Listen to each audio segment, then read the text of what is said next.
Taarifa ya dharura kutoka kwa Chama cha Demokrasia na Maendeleo imetikisa nchi ya Tanzania. Ujambo na karibu kwa taarifa zetu za Kenyascope, na ikiwa ni siku yako ya kwanza hapa, tafadhali kumbuka kusubscribe. Chama cha Demokrasia na Maendeleo imetoa taarifa mpya kuhusu mwenyekiti wake Tundu Lissu. Maendeleo ya kisiasa na kisheria yameibuliwa hadharani. Chama cha Demokrasia na Maendeleo kimethibitisha kuwa mwenyekiti wake Tundu Lissu amepokea ugeni gerezani, huku akitoa msimamo wake kuhusu kesi zinazomkabili pamoja na mwelekeo wa kisiasa wa chama hicho. Kwa mujibu wa taarifa rasmi iliyotolewa na makao makuu ya Chadema jijini Dar es Salaam, wakili Paul Kisabo alimtembelea mwenyekiti wa chama hicho Tundu Lissu katika gereza la Ukonga, na ziara hiyo imelenga kujadili masuala ya kisheria yanayohusu kesi mbalimbali zinazomkabili Lissu binafsi pamoja na zile zinazohusu Chadema kama taasisi ya kisiasa. Na katika maelezo yake, chama kinasema mazungumzo kati ya wakili huyo na mwenyekiti wa chama yalijikita katika tathmini ya mwenendo wa kesi hizo, ikiwa ni pamoja ya hatua zilizofikiwa na matarajio ya mwenendo wa kisheria siku zijazo. Taarifa hiyo haikutoa maelezo ya kina kuhusu hatua za moja kwa moja zitakazochukuliwa, lakini imeweka wazi kuwa maandalizi yanaendelea ndani ya mfumo wa sheria. Aidha, taarifa hiyo imeelekeza kuwa Tundu Lissu alipata fursa ya kukutana na rais wa Malawi kwa jina la Lazarus Chakwera tarehe 15 Aprili mwaka huu. Katika mkutano huo, Lissu aliwasilisha hoja kadhaa anazoziona kuwa muhimu kwa mustakabali wa demokrasia na utawala wa sheria nchini Tanzania. Moja ya hoja hizo kuu zilizowasilishwa ni kuhusu kesi ya uhaini inayomkabili. Kwa mujibu wa taarifa hiyo, Lissu anaeleza kuwa kesi hiyo inahusiana moja kwa moja na msimamo wa kisiasa wa no reforms no election. Kupitia msimamo huo, anasisitiza umuhimu wa mageuzi ya kisiasa kabla ya kufanyika kwa uchaguzi. Na katika muktadha huo, Lissu amependekeza kufutwa kwa kesi zote zinazomkabili yeye pamoja na zile zinazoikabili Chadema. Aidha, ameonyesha utayari wa kushiriki katika mazungumzo ya kisiasa ikiwa atakuwa huru, akieleza kuwa mazingira ya mazungumzo yanapaswa kuwa huru na ya haki kwa pande zote.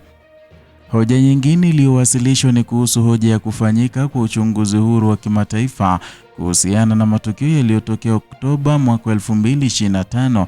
Kwa mujibu wa taarifa hiyo, uchunguzi huo unapendekeza kufanyika kupitia taasisi za kikanda kwa Jumuiya ya Maendeleo Kusini mwa Afrika SADC, lengo likitajwa kuwa ni kupata ukweli wa matukio hayo na kuweka msingi wa uwajibikaji. Na katika hatua hiyo, Lissu amesisitiza umuhimu wa kuwepo kwa mazingira wezeshi kwa mazungumzo ya kisiasa. Kwa majibu wa maelekezo yaliyotolewa, mazingira hayo yanapaswa kujumuisha uhuru wa kisiasa, usawa wa vyama pamoja na utekelezaji wa makubaliano yatakayofikiwa kupitia mazungumzo hayo. Taarifa hiyo pia inagusia suala la uwajibikaji wa taasisi mbalimbali za serikali kuhusiana na matukio ya kisiasa yaliyopita. Miongoni mwa taasisi zilizotajwa ni ofisi ya msajili wa vyama vya siasa, Tume ya Taifa ya Uchaguzi pamoja na Mamlaka ya Mawasiliano Tanzania.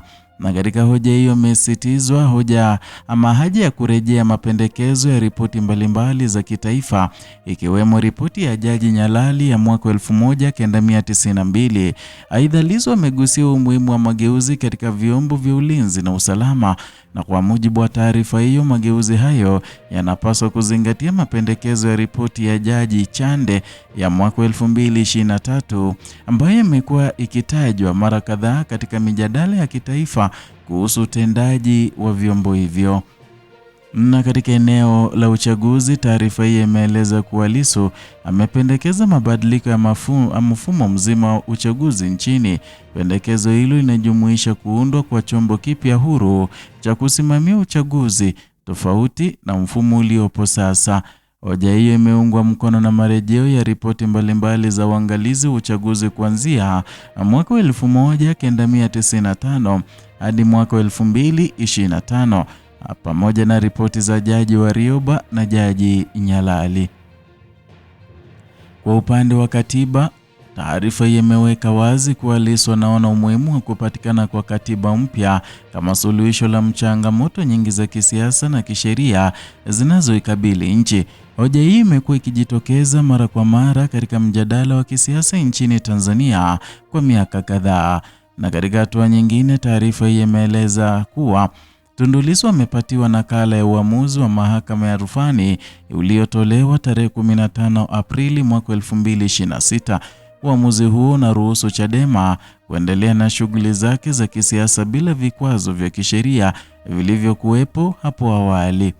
Baada ya kupitia uamuzi huo, Lissu ametoa wito kwa wanachama wa chama hicho pamoja na Watanzania kwa ujumla kuanza maandalizi ya hatua zinazofuata za kisiasa. Na katika wito huo amesisitiza umuhimu wa kujiandaa kwa mikutano ya hadhara, akieleza kuwa ni sehemu ya haki ya kikatiba na ya vyama vya siasa. Kwa mujibu wa taarifa hiyo, chama kinasisitiza kuwa shughuli hizo zinapaswa kufanyika kwa amani na kwa kuzingatia sheria za nchi. Aidha, Chadema imeeleza kuwa itaendelea kufuata taratibu za kisheria katika kutekeleza shughuli zake zote za kisiasa. Wakati huo huo, taarifa hii imeeleza kuwa chama kinaendelea kushikilia msimamo wake wa kupigania haki, demokrasia na utawala bora. Katika maelezo yake, chama kinasema kuwa mapambano haya yataendelea kufanyika kwa njia za amani na ndani ya mfumo wa kisheria uliopo.